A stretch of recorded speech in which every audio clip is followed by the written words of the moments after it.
Hey guys, and welcome to another video. I'm going to be starting a new series. I don't know what I'm going to call it yet, but basically it's just me going through and demonstrating some cheap, easy to do filmmaking tricks that I've used whenever I've been making movies. Mostly revolving around props and makeup and general things like that. So, we're going to start with one that I think everybody who makes horror films has their own way of doing, and that's fake blood.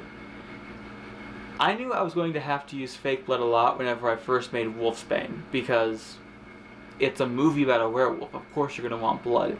So, I started making fake blood as soon as I got the camera, basically.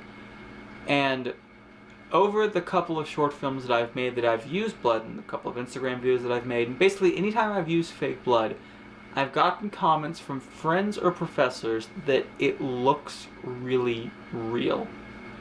So I decided that I would just make a video showing how I personally make fake blood.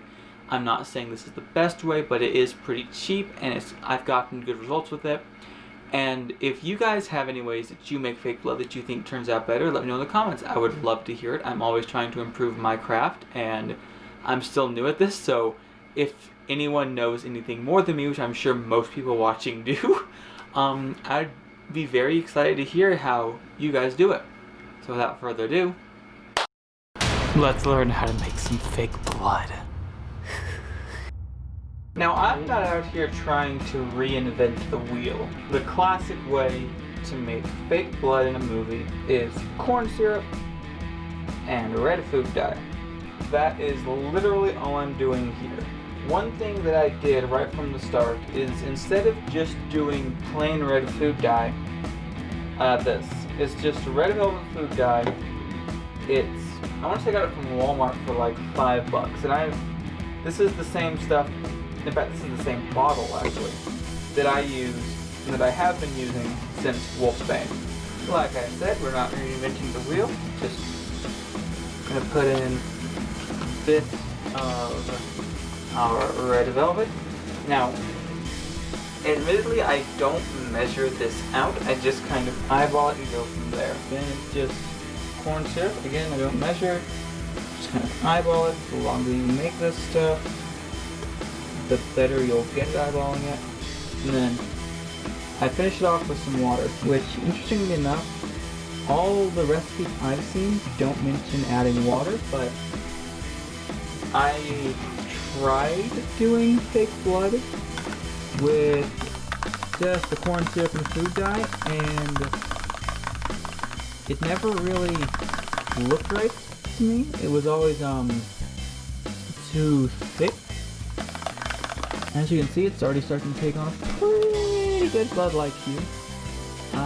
How I've found the best way to test it is just get skin, take some of the blood, put it on the skin, see how that looks.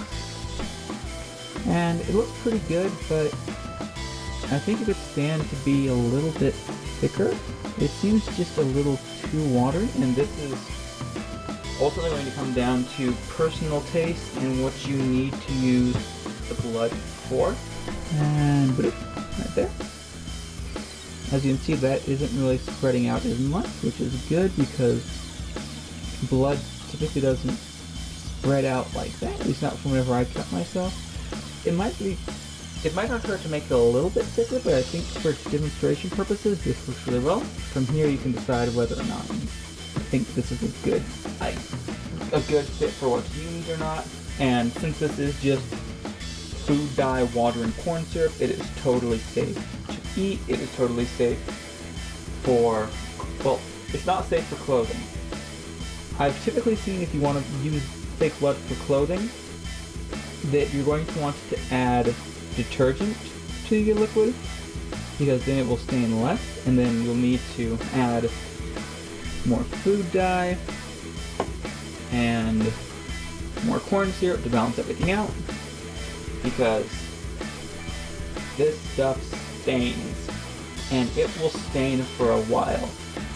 I once did a photo shoot for a project for a film class, and my entire arm was just bright red for like the next week or so because of the fake blood.